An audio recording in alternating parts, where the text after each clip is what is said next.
اعوذ باللہ من الشیطان اللعین الرجیم بسم اللہ الرحمن الرحیم الحمدللہ رب العالمین اللہم صلی علی محمد وآل محمد وعجل فرجہم۔ ناظرین، ہمارا موضوع نماز ہے۔ آج کے اس ویڈیو میں ہم جانیں گے کہ نماز پڑھنے والے کی لباس کی کیا شرطیں ہیں، کیا ضروری ہے اور کیا مستحب ہے اور کیا مکروہ ہے۔ آئیے سب سے پہلے وہ شرائط جو ضروری ہے ان کو جانتے ہیں۔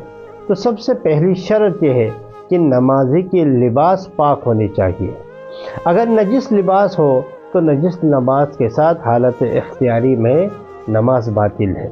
تو سب سے پہلی شرط ہے کہ نمازی کی لباس پاک ہونی چاہیے، اور اس کے بعد دوسری شرط ہے کہ نمازی کی لباس مباح ہونا چاہیے، یعنی اس کی اپنی ملکیت ہونی چاہیے۔ اگر کسی اور کی چیز ہے تو اس سے اجازت لی ہوئی ہو تو اس میں نماز درست ہے۔ اگر غصبی ہے، چوری کی مال ہے یا مالک راضی نہیں ہے تو پھر اس صورت میں نماز باطل ہوگی۔ تیسری شرط یہ ہے کہ مردار کے اجزاء سے بنی ہوئی نہ ہو، یعنی مردار کہا جاتا ہے اس جانور کو جو خود سے مرا ہو یا اس کو شرعی طریقے سے ذبح نہ کیا گیا ہو۔ جو خود سے مرا ہے یا شرعی طریقے سے ذبح نہ کیا گیا وہ مردار نجس ہے، اسے مردار کہا جاتا ہے اور وہ نجس ہے۔ اس کے بال اور اس کے کھال سب نجس ہے۔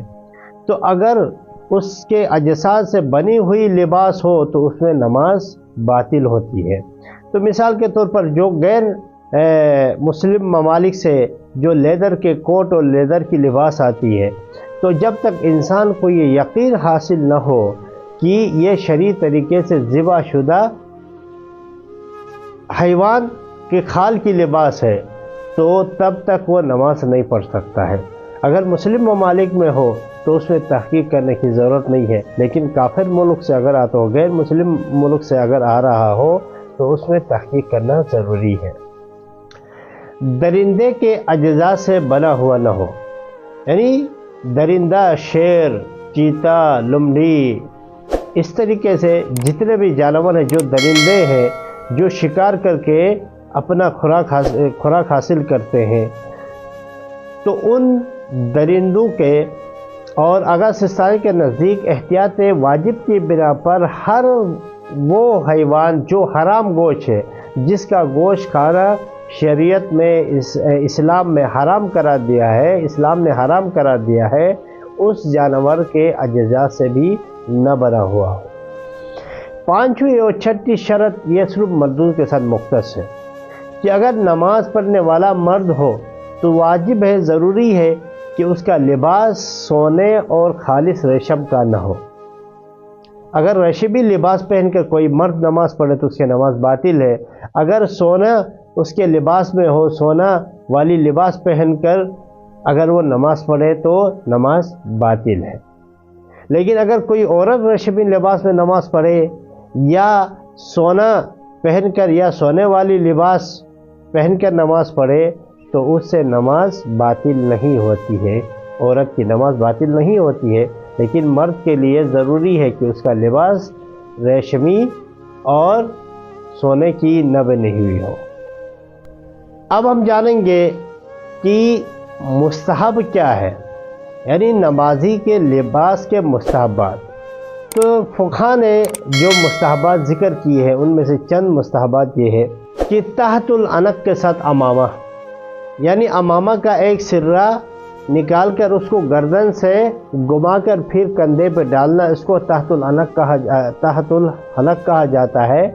یہ بھی نماز کے دوران مستحب ہے۔ عبا پہننا نماز کے دوران مستحب ہے۔ سفید کپڑا پہننا، سفید لباس میں نماز پڑھنا یہ مستحب ہے۔ خوشبودار لباس میں نماز پڑھنا یہ بھی مستحب ہے۔ صاف ستھرا لباس میں نماز پڑھنا یہ بھی مستحب۔ عقیق کی انگوٹھی پہن کر نماز پڑھنا بھی مستحب ہے۔ اب آئیے جانتے ہیں کہ مکروہات، یعنی نماز پڑھنے والے کی لباس میں جو چیزیں مکروہ ہے وہ فقہا نے یوں بیان کی ہے۔ تنگ لباس پہننا، جیسے کہ آج کل جو ہے وہ فیشن چلتا ہے کہ بالکل ٹائٹ لباس پہنتے ہیں، تو نماز کے دوران ٹائٹ لباس پہننا یہ مکروہ ہے، یعنی نماز کی ثوابیت کو کم کر دیتا ہے۔ شرابی کی لباس پہننا یہ بھی مکروہ ہے، اور اس شخص کا لباس پہن کر نماز پڑھنا جو نجاست کی پرواہ نہیں کرتا ہو، تو ایسے شخص کے لباس پہن کر نماز پڑھنا بھی مکروہ ہے۔ اور ایسی لباس پہن کر نماز پڑھنا مکروہ ہے جس پر چہرے کا یعنی تصویر بنی ہو، چہرے کی تصویر بنی ہوئی ہو، وہ لباس پہن کر نماز پڑھنا بھی مکروہ ہے۔ لباس کے بٹن کھلے رکھ کر نماز پڑھنا بھی مکروہ ہے، اور ایسی انگوٹھی پہننا بھی مکروہ ہے جس پر چہرے کی شکل بنی ہوئی ہو، تصویر بنی ہو، ایسے انگوٹھی پہن کر نماز پڑھنا بھی مکروہ ہے۔